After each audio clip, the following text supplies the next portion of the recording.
Good morning to all. మనం 14 group elements గురించి discuss చేస్తున్నాం. లాస్ట్ క్లాస్ లో ఇంకా 14 గ్రూప్ ఎలిమెంట్స్ ఏవైతే ఉన్నాయో ఆ యొక్క చాప్టర్ అనేటువంటి కంప్లీట్ అయింది. దీంట్లో ఇంకా some important concept of carbon and silicon అనేటువంటి విషయాలు ఉన్నాయి. కాకపోతే ఇవి మీకు సిలబస్ నుంచి రిమూవ్ చేయడం జరిగిందండి డ్యూ టు కోవిడ్. అందువల్ల మనకి ఇప్పటివరకు మాట్లాడినటువంటి విషయాలతో ఈ చాప్టర్ అనేటువంటిది కంప్లీట్ అయ్యింది. కంప్లీట్ అయిపోయినటువంటి ఈ చాప్టర్లో అసలు మనం ఏం డిస్కస్ చేస్తాం, ఏంటి ఇంపార్టెంట్ క్వశ్చన్స్, దీని నుంచి ఎన్ని మార్క్స్ వస్తాయి అనేటువంటిది ఒక ఫైనల్ కంక్లూజన్ అనేటువంటిది చూద్దాం. యాక్చువల్గా ఈ చాప్టర్ అనేటువంటి దాని నుంచి మనకి 4 మార్క్స్ క్వశ్చన్ అనేటువంటిది రావడానికి ఛాన్స్ ఉందండి. అంటే 4 అంటే ఇది 2+2 కింద కూడా రావడానికి అవకాశం ఉంది. సో మనం ఈ చాప్టర్లో డిస్కస్ చేసినటువంటి విషయాలు అనేటువంటివి 1 by 1 ఈ క్లాస్లో ఫైనల్ అవుట్పుట్ ఏదైతుందో చూద్దాం.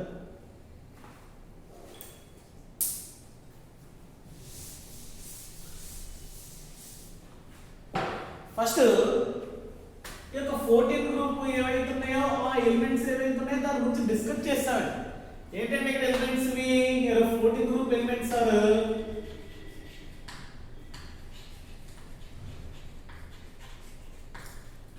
Here 14 group elements are carbon, silicon, germanium, tin and lead. ఇవి ఎలిమెంట్స్. నేను చూసినట్లయితే ఈ యొక్క అటామిక్ నెంబర్ వచ్చి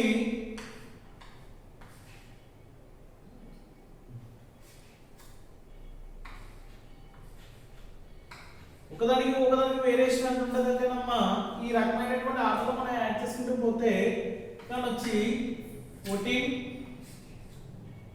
జర్మనీకి వచ్చి 32, ఇది వచ్చి 50, ఇది వచ్చి 82 అవుతుంది. మీ యొక్క అటామిక్ నెంబర్స్ కాన్ఫిగరేషన్ చూస్తాం. ఏంటంటే ఒక్కొక్కసారి 4 మార్క్స్ ఏమిస్తారంటే write the electron configuration of any one of the compounds అని 2 మార్క్స్ ఇవ్వడానికి ఛాన్స్ ఉంది. అందువల్ల మీకు ఒకసారి చెప్పడానికి రేస్ ఎలక్ట్రాన్ కాన్ఫిగరేషన్ దీన్ని ఇనర్ట్ గ్యాసెస్ యొక్క ఎలక్ట్రాన్ కాన్ఫిగరేషన్ యొక్క మిక్సింగ్ తో రాస్తారు.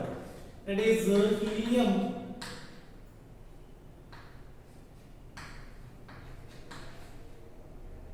So 2s2 2p2. ఇది హీలియం తర్వాత నియాన్ ఉంటదండి 3s2 3p2. దాని తర్వాత హీలియం, నియాన్, ఆర్గాన్ అనేటువంటి ఒక ఎలిమెంట్ ఉంటుంది which is 4s2 4p2. తర్వాత క్రిప్టాన్ ఉంటుంది, ఇది వచ్చి 5s2 5p2. అండ్ జీరాన్ ఉంటుంది 6s2 6p2 ఉంటుంది. అంటే వీటి యొక్క అవుటర్ మోస్ట్ కాంబినేషన్ ఏదైతే ఉంటుందో అది ఈ రకంగా ఉండడం జరుగుతుంది. ఇది మామూలుగా దీని యొక్క ఎలక్ట్రాన్ కాన్ఫిగరేషన్ గురించి ఇలా డిస్కస్ చేస్తాం. దెన్ వీటి యొక్క ప్రాపర్టీస్ ఏవైతే ఉన్నాయో వాటి గురించి డిస్కస్ చేస్తామండి. ఏంటన్నా మనం డిస్కస్ చేసినటువంటి ప్రాపర్టీస్ అనేటువంటి దాన్ని చూసినట్లయితే దీనికి 3 టైప్ ఆఫ్ ప్రాపర్టీస్ అనేటువంటివి డిస్కస్ చేస్తాం. ఏంటా ప్రాపర్టీస్ అనేటువంటి మనం చూడవచ్చు. ఇది ఎందుకు చెప్తున్నాం అంటే మొత్తం ఇంకా మీకు మెటీరియల్ లేదు కాబట్టి ఒకసారి మొత్తం ఫైనల్ కంక్లూజన్ ఇవ్వడానికి వీడియో అండి. ఇది జాగ్రత్తగా చూస్తున్నట్లయితే చాలు మీకు మొత్తం ఈ చాప్టర్లో ఏమేమి చదవాలనేటువంటిది ఒక ఐడియా వస్తుంది. దీనికి సంబంధించి ఇంపార్టెంట్ క్వశ్చన్స్ అనేటువంటి కూడా మీకు పీడిఎఫ్ ఇవ్వడం జరుగుతుంది. అవి చదువుకుంటే సరిపోతుంది అంతట్లో.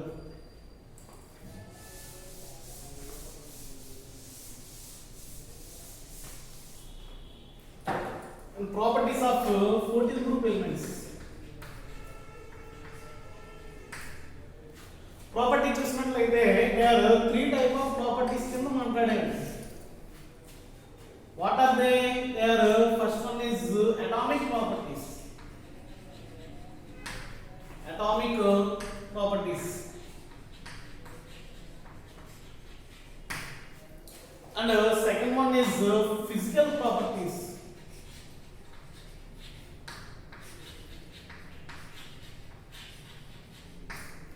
And the third one is chemical properties అనేటువంటి విషయాల గురించి డిస్కస్ చేస్తాం.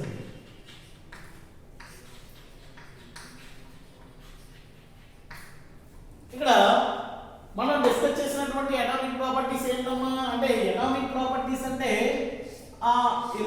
ఉన్నటువంటి ఆటమ్ గురించి డిస్కస్ చేసేటువంటి ప్రాపర్టీస్ ఏంటి అవైనటువంటి దాన్ని చూసినట్లయితే first one is covalent radius,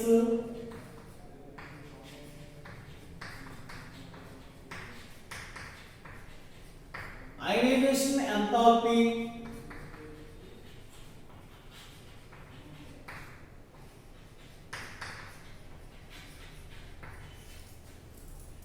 electronegativity,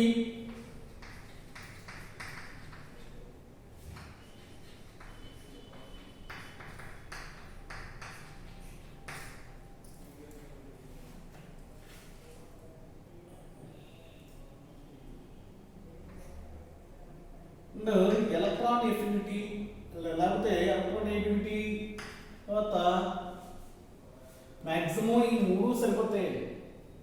covalent radius or ionic radius, ionization enthalpy and electronegativity, ఈ మాక్సిమం ఈ మూడు వాటి గురించి డిస్కస్ చేస్తాం. ఈ మూడు కూడా సరిపోతాయి. కోవలెంట్ రేడియస్ అంటే సెంటర్ కి లాస్ట్ అంటారు ఉన్నటువంటి డిస్టెన్స్ ఏదైతే ఉందో, ఇక్కడ నుంచి ఇక్కడ ఉన్నటువంటి డిస్టెన్స్ ఏదైతే ఉందో దాని రేడియస్ అంటాం. ఈ గ్రూప్స్ ఎలిమెంట్స్ అనేటువంటివి ఎలా క్యారీ అయిన వేరియేషన్ వచ్చింది అనేటువంటి దాని గురించి డిస్కస్ చేస్తామండి. తర్వాత అయనైజేషన్ ఎంథాల్పీ అంటే ఏంటో చెప్పాం. Ionisation enthalpy means the amount of energy is required to remove of an electron from that outermost orbit of the outermost shell of the orbital. అంటే చివరగా ఉన్నటువంటి ఎలక్ట్రాన్ ఏదైతే ఉందో దాన్ని రిమూవ్ చేయడానికి ఎంత అయితే అవసరం అవుతుందో ఆ ఎనర్జీని అయనైజేషన్ ఎనర్జీ అని చెప్పాం. దాని గురించి డిస్కస్ చేస్తాం. ఈ ఎలక్ట్రోనెగటివిటీ అంటే the tendency of attracting the bond pair electrons towards itself. అంటే బాండ్ పేర్ లో ఉన్నటువంటి ఎలక్ట్రాన్స్ ని దాని వైపు లాక్కునేటువంటి నేచర్ ఏదైతే ఉందో దాన్ని ఏమన్నామంటే ఎలక్ట్రోనెగటివిటీ అని చెప్తామండి. ఈ ఎలక్ట్రోనెగటివిటీ అనేటువంటిది దాని ముందు ఉన్నటువంటి 13 గ్రూప్ తో కంపేర్ చేసినట్లయితే ఎలా ఉందనేటువంటి విషయం మాట్లాడదాం. ఇవి జనరల్ గా దాంట్లో ఉన్నటువంటి అటామిక్ ప్రాపర్టీస్ అన్ని పెద్ద నెసెసిటీ లేదు, జస్ట్ మనకు తెలుసుకుంటారు మాత్రమే. దెన్ ఫిజికల్ ప్రాపర్టీ చూసినట్లయితే వాటి యొక్క నేచర్స్ గురించి మాట్లాడారండి. అంటే వాటిలో ఉన్నటువంటి మెటల్స్ లేకపోతే మెటలాయిడ్స్ లేకపోతే నాన్ మెటల్స్ ఇలా డిస్కస్ చేసినట్లయితే 5 ఎలిమెంట్స్ లో కార్బన్, సిలికాన్ అనేటువంటి ఏవైతున్నాయో they are non metals. Metallic character గురించి మాట్లాడాం. ఆ మెటాలిక్ క్యారెక్టర్ గురించి మాట్లాడినట్లయితే కార్బన్, సిలికాన్ నాన్ మెటల్స్ అని, అండ్ జెర్మేనియం అనేటువంటిది ఏదైతే ఉందో ఇట్ ఇస్ మెటలాయిడ్ అని, అండ్ టిన్, లెడ్ ఏవైతే ఉన్నాయో ఇవి మెటల్స్ అని మాట్లాడారు. ఇవి ఈ రకంగా మీ యొక్క ఫిజికల్ ప్రాపర్టీస్ ఏవైతే ఉన్నాయో మాట్లాడారు. ఇంకా ఫిజికల్ ప్రాపర్టీస్ లో చూసినట్లయితే వీటి యొక్క అన్ని కూడా ఎలా ఉన్నాయంటే crystals, that is nothing but solid state solids కాబట్టి వీటికి ఏముంటాయంటే మెల్టింగ్ పాయింట్స్ గురించి డిస్కస్ చేస్తాను. ఆ మెల్టింగ్ పాయింట్స్ ఏవైతే ఉన్నాయో వాటి గురించి మాట్లాడాలి. ఇంకా దాని తర్వాత వెరీ వెరీ ఇంపార్టెంట్ టాపిక్ ఏంటి, దట్ ఈస్ కెమికల్ ప్రాపర్టీస్ గురించి డిస్కస్ చేస్తాం. ఇక్కడ కెమికల్ ప్రాపర్టీస్ గురించి డిస్కస్ చేసినట్లయితే ఫస్ట్ నేను ఆక్సిడేషన్ స్టేట్ గురించి డిస్కస్ చేశాను. ఫస్ట్ ప్రాపర్టీ వచ్చి ఆక్సిడేషన్ స్టేట్. ఇవి ఇంపార్టెంట్ అండి, కెమికల్ ప్రాపర్టీస్ ఇంపార్టెంట్. చూసినట్లయితే కెమికల్ ప్రాపర్టీస్ లో ఆక్సిడేషన్ స్టేట్ లో చూసినట్లయితే generally they exhibit +2 and +4 oxidation state. They exhibit +2 and +4 oxidation state అని మాట్లాడుతారు. దీంట్లో వెరీ వెరీ ఇంపార్టెంట్ కార్బన్ ఏదైతే ఉందో ఇది ఖచ్చితంగా +4 ఆక్సిడేషన్ స్టేట్ ని ఎగ్జిబిట్ చేస్తుంది అనేటువంటి విషయంలో మాట్లాడారు. దెన్ సెకండ్ ప్రాపర్టీ చూసినట్లయితే reactivity towards oxygen. Reactivity with oxygen. Oxygen తో అవి ఏ రకంగా బాండ్ ఫార్మేషన్ లో ఇన్వాల్వ్ అవుతాయో మాట్లాడారు. ఏంటమ్మా, there form 2 type of compounds, MO and MO2. ఇక్కడ M అంటే 14 గ్రూప్ ఎలిమెంట్ అండి. జనరల్ గా ఏమేమి ఫామ్ అవుతాయి అనేటువంటి దాని గురించి చూసినట్లయితే ఇది మోనాక్సైడ్ ని ఫామ్ చేస్తుంది, దట్టు డయాక్సైడ్స్ ని కూడా ఫామ్ చేస్తాయని చెప్తున్నాం. ఇక్కడ మోనాక్సైడ్స్ ఏ నేచర్ ఉంటుంది, డయాక్సైడ్స్ ఏ నేచర్ ఉంటుంది అనేటువంటి విషయాలన్నీ కూడా మాట్లాడినట్లయితే దీంట్లో సిలికాన్ డయాక్సైడ్ అనేటువంటిది ఏదైతుందో ఇది ఫామ్ అవడానికి హై టెంపరేచర్ అనేటువంటిది అవసరం అవుతుంది అనేటువంటి విషయం మాట్లాడారు. ఈ రియాక్టివిటీ చూసినట్లయితే మోనాక్సైడ్స్, దీస్ ఆర్ మోనాక్సైడ్స్ అండ్ నేను ఫామ్ చేస్తానంటే డయాక్సైడ్స్ ని కూడా ఫామ్ చేస్తాయని మాట్లాడారు. అన్ని ఎలిమెంట్స్ కూడా ఫామ్ చేస్తాయి. దీంట్లో సిలికాన్ డయాక్సైడ్ అనేటువంటి మాత్రం ఏంటంటే హై టెంపరేచర్ దగ్గర ఫామ్ అవుతుంది, నార్మల్ టెంపరేచర్ ఏదైతుందో దాని దగ్గర ఫామ్ అవుతుంది. ఇక్కడ తర్వాత రియాక్టివిటీ టువర్డ్స్ వాటర్, ఇంకా కెమికల్ ప్రాపర్టీలో నెక్స్ట్ వచ్చి రియాక్టివిటీ టువర్డ్స్ వాటర్ గురించి డిస్కస్ చేస్తాం. రియాక్టివిటీ వాటర్ లో చూసినట్లయితే all elements which are not affected by water except tin. tin ఏదైతే ఉందో tin కాకుండా రిమైనింగ్ ఏ ఎలిమెంట్ కూడా that means carbon, silicon, germanium, lead they are not affected by water, not affected by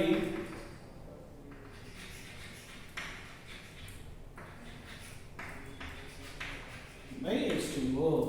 only tin is affected అండి. ఇది tin ఏం చేస్తుందంటే Sn plus 2H2 gives rise to SnO2 form అవుతుంది. tin dioxide form అవుతుంది, దాంతో పాటు 2 moles of hydrogen gas అనేటువంటిది release అవుతుంది. హియర్ రియాక్టివిటీ వాటర్ చూసినట్లయితే these are not reacted with water, only tin is reacted with water and there is a formation of tin dioxide. Then very important reaction with halides. ఇక్కడ fourth ఏదైతే ఉందో ఇక్కడ reactivity with halides. halides means halogens. halogens ఏం చెప్తాం ఇక్కడ fluorine, chlorine, bromine, iodine ఇవి ఏవైతే ఉన్నాయో these are called halides. It is nothing but halogens అంటారు. These are called halogens. ఈ halogens తో ఇది ఏ రకంగా ఫామ్ చేస్తాయి అనేటువంటి దాన్ని చూసినప్పుడు అన్ని కూడా MX2 and MX4 type complex form చేస్తాయండి. బట్ MX2 MX4 లో లెడ్ మాత్రమే ఏం చేయాలంటే here PbI4 is not formed. PbI4 not formed అండి. ఇది ఎందుకు ఫామ్ అవ్వదు అనేటువంటి దానికి రీజన్ చూసినట్లయితే అయోడిన్ లెడ్ అనేటువంటి దాంట్లో 6s ఎలక్ట్రాన్స్ ఉంటాయమ్మా. 6s లో ఉన్నటువంటి ఎలక్ట్రాన్స్ ఇక్కడ ఈ మనకి దేంట్లో ఇన్వాల్వ్ అవుతాయి, ఇనర్ట్ పెయిర్ ఎఫెక్ట్ లో ఇన్వాల్వ్ అవుతాయి. Inert pair effect, inert pair effect అంటే ఆల్రెడీ మీకు డెఫినేషన్ చెప్పామండి. reluctance of ns electrons to participate in any type of chemical reaction. ఇది 6s ఎలక్ట్రాన్స్ మనకి రియాక్షన్ లో పార్టిసిపేట్ చేయడానికి ఇంట్రెస్ట్ చూపో. ఎందుకు ఇంట్రెస్ట్ చూపు అంటే PbI4 అనేటువంటిది ఫామ్ అవ్వాలి అంటే ఇనిషియల్ గా లెడ్ కి అయోడిన్ కి బాండ్ ఫార్మేషన్ జరగాలి. ఇలా బాండ్ ఫార్మేషన్ జరిగినప్పుడు రిలీజ్ అయ్యేటువంటి energy it is not sufficient for the excitation of 6s electron to hire excitation state. 6s లో ఉన్నటువంటి ఎలక్ట్రాన్స్ మనకి స్ప్లిట్ అవ్వడానికి ఎంతైతే అమౌంట్ లో ఎనర్జీ అవసరం ఉందో ఆ అమౌంట్ లో ఎనర్జీ అనేటువంటిది ఇది ప్రొవైడ్ చేయలేకపోతుంది. That's why 6s electrons are not participating in not interested to participate in the bond formation of PbI4. Your main effect is inert pair effect, which is very important question 2 marks ki. ఇక్కడ inert pair effect అనేటువంటిది main role play చేస్తుంది. అందువల్ల మనకి PbI4 అనేటువంటిది ఏదైతే ఉందో which is not formed అని మాట్లాడుతాం. దట్టు ఇక్కడ క్వశ్చన్ ఒకటి అరైజ్ అవుతుంది. ఆ క్వశ్చన్ ఏంటంటే SiF6 అనేటువంటిది ఏదైతే ఉందో SiF6-2 ఫామ్ అవుతుంది. But SiCl6-2 not formed. ఎందుకు అని అడుగుతున్నాను. ఎందుకంటే it is not formed because of when compared to the size with fluorine, Here chlorine is higher size, and it is nothing but bulkier size. That's why the silicon is not accumulated 6Cl minus ions. Here interaction between silicon and 6Cl minus ions are very not strong, because of not strong means the reaction between the bonding between silicon to 6Cl minus are very less. That's why SiCl6 is not formed. రెండు reasons ఏంటి ఇక్కడ? ఒక reason ఏంటి, ఈ F అనేటువంటిది చిన్నగా ఉంటుంది, chlorine అనేటువంటిది పెద్దగా ఉంటుంది. ఇవి ఉన్నా సరే దీని దగ్గర అక్యుములేట్ అవుతాయి. బట్ ఇవి ఉంటే బల్కియర్ సైజ్ కావడం వల్ల ఏంటంటే దానికి మధ్యలో బాండ్ ఫామ్ అవ్వడానికి అవకాశం ఉండదు. ఇంకో విషయం ఏంటంటే దీనికి మధ్యలో ఉన్నటువంటి బాండింగ్ ఏదైతే ఉందో అది ఇంటర్మాలిక్యులర్ ఫోర్సెస్ ఏవైతే ఉంటాయో, దట్ మీన్స్ న్యూక్లియర్ డిస్టెన్స్ ఏవైతే ఉంటాయో, న్యూక్లియర్ ఫోర్స్ ఏవైతే ఉంటాయో అది తక్కువ ఉంటుందండి. అందువల్ల ఇది మాత్రమే ఫామ్ అవుతుంది తప్ప ఇది ఫామ్ అవ్వదు. ఇవి మనకి కెమికల్ ప్రాపర్టీస్ లో వచ్చినటువంటి విషయం. నెక్స్ట్ ఇంకా అనామలస్ బిహేవియర్ ఆఫ్ కార్బన్ చూస్తారండి. ఇంకా కార్బన్ గురించి మాట్లాడుకోవాలి. ఇంకా లాస్ట్ టాపిక్ కార్బన్ గురించి.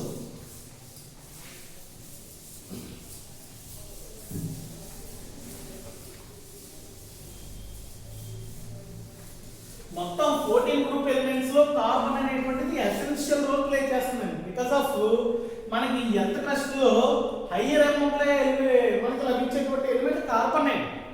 ఈ కార్బన్ కి రిమైనింగ్ ఎలిమెంట్స్ తో పోలిస్తే ఒక స్పెషల్ ఫీచర్స్ ఉంటాయి. ఏంటి అంటే మల్టిపుల్ ఆక్సిడేషన్ స్టేట్ ని ఇండికేట్ చేస్తుంది. మల్టిపుల్ ఆక్సిడేషన్ స్టేట్స్ ఉంటాయి. ఇల్లోట్రోపీ అనేటువంటి ఒక స్పెషల్ కేటగిరీ ఉంటుంది. అండ్ క్యాటినేషన్ కూడా ఇది ప్రదర్శిస్తుంది. క్యాటినేషన్ ని దీన్ని ఎగ్జిబిట్ చేస్తుంది. మల్టిపుల్ బాండ్స్ అంటే it forms single bond, double bond, triple bond, all the type of bonds are form with higher itself also and higher electronegativity atom. It may be bond with CC avachchu, C double bond avachchu, C triple bond anna avachchu.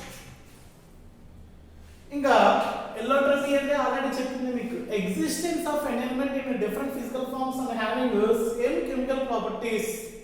Different forms లో ఉండి మనకి chemical properties similar గా ఉంటాయండి. ఇది ఎల్లోట్రోప్స్ ఏంటంటే diamond, graphite, fluorine అనేటువంటి 3 compounds మనకి indicate చేస్తాయి. క్యాటనేషన్ అంటే self linkage of carbon to form chains or rings, ఇలాంటిది ఏదైతే ఉందో దీన్ని ఏమంటారండి, క్యాటనేషన్ ప్రాపర్టీ అంటే.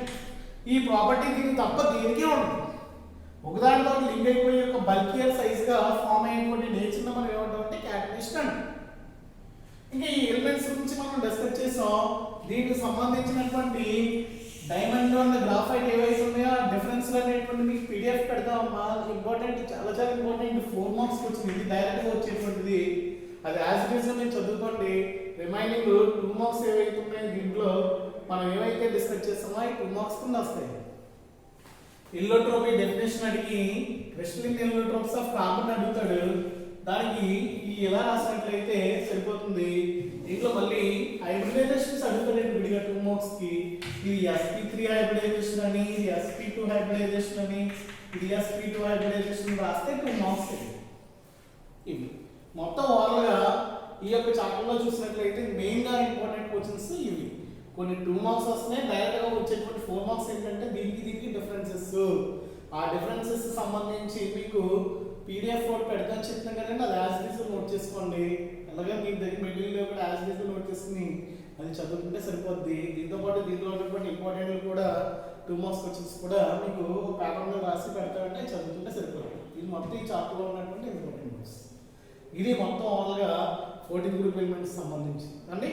ఏమైనా డౌట్స్ వస్తే దాంట్లో వాట్సాప్ చేయండి.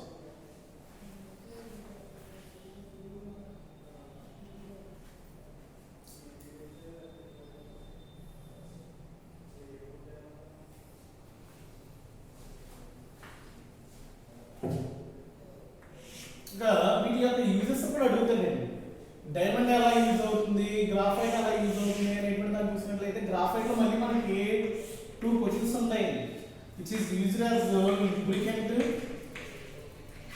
అండ్ గుడ్ కండక్టర్ అనేటువంటి 2 క్వశ్చన్లు అండి. లూబ్రికెంట్ కింద ఎందుకు వాడతాం అంటే లేయర్ లైక్ స్ట్రక్చర్ ఉంటుంది కాబట్టి వాడతాం, లేయర్ లైక్ స్ట్రక్చర్ కాబట్టి లూబ్రికెంట్ కింద వాడతాం. దేని కింద లేయర్ లైక్ ఎందుకు ఉంటుందంటే అక్కడ స్లర్రీ నేచర్ ఉంటుంది కాబట్టి. ఇక్కడ చూసినట్లయితే పి ఎలక్ట్రాన్ ఏదైతుందో అది డీలోకలైజ్ అవుతుంది. డీలోకలైజ్ అంటే ఆ లేయర్కి మధ్య ఇది అటు ఇటు తిరుగుతున్నది కాబట్టి దానికి కండక్టివ్ నేచర్ ఉంటుంది. అంటే ఎలక్ట్రిసిటీ దాని గుండా పాస్ చేస్తుంది కాబట్టి దీన్ని గుడ్ కండక్టర్గా వాడతాం. డీలోకలైజ్ అవుతుంది పి ఎలక్ట్రాన్ వల్ల ఇది గుడ్ కండక్టర్గా వాడతాం. డైమండ్ సంబంధించి ఇది హార్డ్ అని ఎందుకు అంటున్నారంటే sp3 హైబ్రిడైజేషన్ లో ఒక జైంట్ మాలిక్యూల్ కింద ఇది ఫామ్ అవుతుంది. 3 డైమెన్షనల్ స్ట్రక్చర్ జైంట్ మాలిక్యూల్ కింద ఉండి 3 డైమెన్షనల్ స్ట్రక్చర్ ఉండడం వల్ల ఏంటంటే ఇది హార్డ్ గా ఉంటుంది. బాండ్ బ్రేక్ చేయడం అనేటువంటిది చాలా చాలా కష్టం. ఇవి మళ్ళీ దీంట్లో విడిగా వచ్చేటువంటి 2 మార్క్స్ క్వశ్చన్స్ ఇవి కూడా మీకు పీడిఎఫ్ పెడతాం జరుగుతుందండి. ఆ 2లు 4లు కంబైన్ గా చదువుకుంటే సరిపోతుంది.